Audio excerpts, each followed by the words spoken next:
2 table spoon எண்ணெய் ஊற்றிக்கலாம். ஒரு 2 டேபிள் ஸ்பூன் எண்ணெய் ஊற்றிக்கினா எண்ணெய் நல்லா காஞ்சோன்னே ஒரு 25 கிராம் சின்ன வெங்காயம் ஒரு மீடியம் சைஸ் தக்காளியை இந்த மாதிரி வெட்டி எதுவும் போட்டுக்கலாம். நல்லா வதக்கிக்கலாம் பச்சை வாசனை போகிற மாதிரி. 1/2 டீஸ்பூன் மஞ்சள்தூள், 1 டீஸ்பூன் மிளகாய்த்தூள்,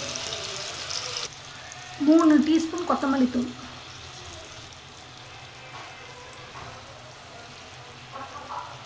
1 டீஸ்பூன் ஜீரகம்,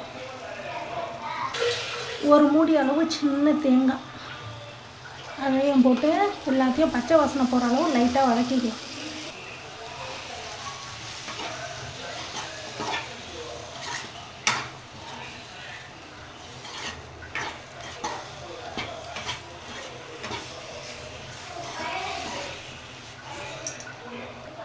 ஒரு கொத்து அளவு கருவேப்பிலையும் போட்டுக்கலாம். போட்டு அதையும் சேர்த்து வதக்கிக்கலாம் ஃப்ளேவருக்காக. பெரிய எலுமிச்சப்பழம் சைஸ் அளவு புளி எடுத்து ஊற வச்சுருக்கேன். நான் ஊற வச்சு 1/2 மணி நேரம் ஆச்சு. வதக்குனதெல்லாம் மிக்ஸி ஜாரில் ட்ரான்ஸ்ஃபர் பண்ணிக்கலாம்.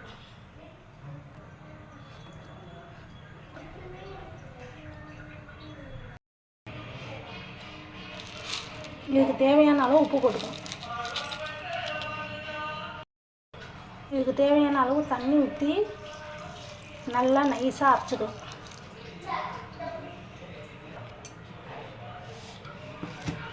நல்லா நைஸாக அரைச்சாச்சு. ஊற வச்ச புளியை ஊற்றிக்கலாம்.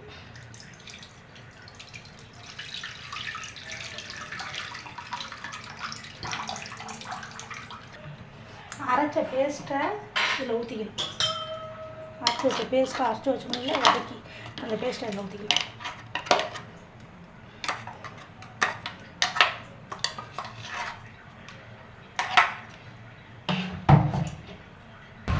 இந்த கூட்டி வச்ச குழம்புல 3 பச்சை மிளகா போட்டுக்கலாம்.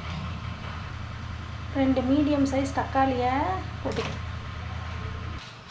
மீன் குழம்பு கூட்டியாச்சு.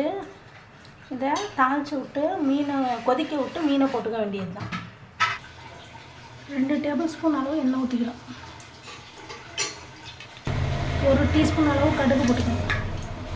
ஒரு மீடியம் சைஸ் வெங்காயம் போட்டுக்கலாம். கொஞ்சமாக கருவேப்பிலை கூட்டி வச்ச குழம்பு ஊற்றிக்கலாம். கொஞ்சமாக கொத்தமல்லி தழை போட்டுக்கலாம். குழம்பு கொதிச்சிருச்சு. இந்த ஸ்டேஜில் மீனை போட்டுக்கலாம்.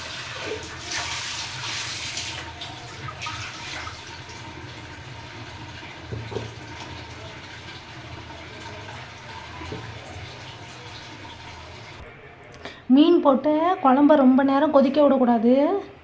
சும்மா லைட்டாக கொதிச்சோன்னே மூடி வச்சிடணும். மீன் சீக்கிரம் வெந்துடும். இல்லாட்டி மீன் விண்டு போயிடும்.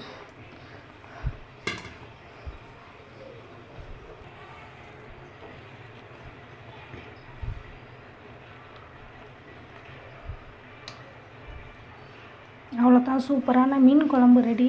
இந்த ரெசிபியை நீங்கள் வீட்டில் ட்ரை பண்ணி பாருங்கள். இந்த வீடியோ உங்களுக்கு பிடிச்சிருந்துச்சுன்னா லைக் பண்ணுங்கள், ஷேர் பண்ணுங்கள், கமெண்ட் பண்ணுங்கள், சப்ஸ்கிரைப் பண்ணுங்கள். தேங்க்யூ.